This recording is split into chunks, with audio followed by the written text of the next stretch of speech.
So hello guys, আমি হলাম একজন আন্ডার কভার এজেন্ট এবং আজ আমি বেরিয়ে পড়েছি একটি সিক্রেট মিশনে।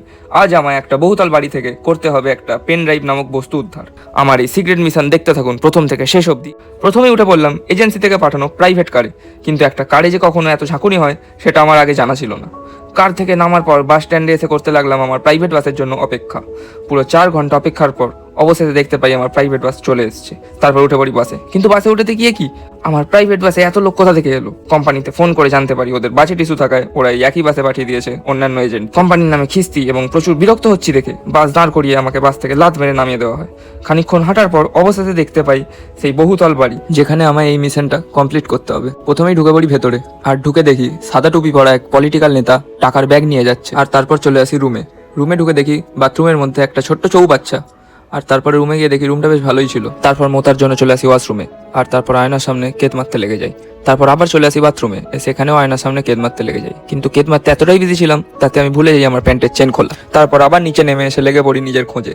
কিছু অদ্ভুতভাবে বেঁকে বসে থাকা মানুষজনের কাছে জিজ্ঞাসাবাদ করে তাদের থেকে কোনো উত্তর পাই না। উত্তর না পেয়ে নিজের খোঁজ একাই আবার চালিয়ে যাই। তারপর উঠে পড়ি লিফটে, কিন্তু লিফটে এই এত বোতাম প্রথমবার দেখে আমি প্রচুর কনফিউজড হয়ে যাই।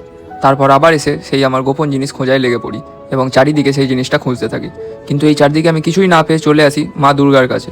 আর এখানে এসে দেখি এক মহিলা এক বাচ্চাকে কিডন্যাপ করে নিয়ে যাচ্ছে।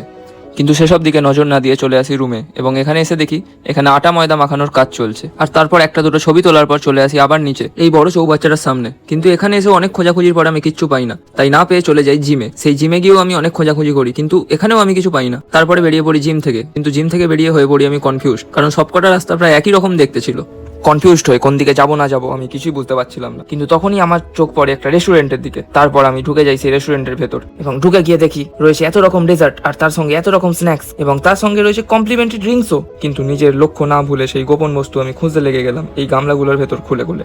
আনফর্চুনেটলি আমি এখানেও কিছু খুঁজে পাচ্ছিলাম না, বাট এত খাবার দেখে আমার খিদে পেয়ে যায়। আর একটা প্লেট নিয়ে কিছু খাবার সাজিয়ে বসে পড়ি খেতে। তারপর খেতে বসে তাড়াহুড়ো করায় চামচটাই নিচে পড়ে যায়, কিন্তু লোভ সামলাতে না পেরে চামচ ছেড়ে দিয়ে আমি হাত দিয়ে খেতে শুরু করে দিই। তারপর রিয়েলাইজ করি চামচ ছাড়া এভাবে হাত দিয়ে খেলে লোকের আমার দিকে তাকিয়ে আসে। তাই আনতে চলে যাই চামচ আর কিছু আলু ভাজা নিয়ে নিই প্লেটে। তারপর চামচ নিয়ে চলে আসি টেস্ট করি ড্রাই চিলি চিকেন, যেটা টেস্ট এভারেজ ছিল। আর মদনা নিয়ে নিই ভালো ছেলের মতো ফ্রুট জুস, এটার টেস্ট আমার একদমই বেকার লাগে। তারপর খেয়ে চলে আসি রুমে, এবং রুমে এসে দেখি দাদা দিদি চৌবাচ্চার জলেতে ফুল ছড়াচ্ছে। তাই আমাকেও যোগ দিতে হবে ভেবে মাটি থেকে এই ফুল তুলে আমিও দিয়ে দিই জলের মধ্যে। এত কিছু করতে করতে হয়ে যায় অনেক রাত, আর ওই বড় বাড়িটা থেকে মেরে দেয় আমায় লাত, এবং কোনো উপায় না থাকায় মিশনটা ইনকমপ্লিট করেই আমাকে সেখান থেকে বেরিয়ে আসতে হয়। যদি এত অব্দি ভিডিওটা দেখে থাকেন তাহলে ভিডিওটা দয়া করে লাইক এবং অবশ্যই একটা কমেন্ট করে দিন, এবং পরবর্তী মিশনের জন্য অবশ্যই কমেন্ট করুন। এবং দেখা হচ্ছে পরের ভিডিওতে, ততক্ষণের জন্য বাই।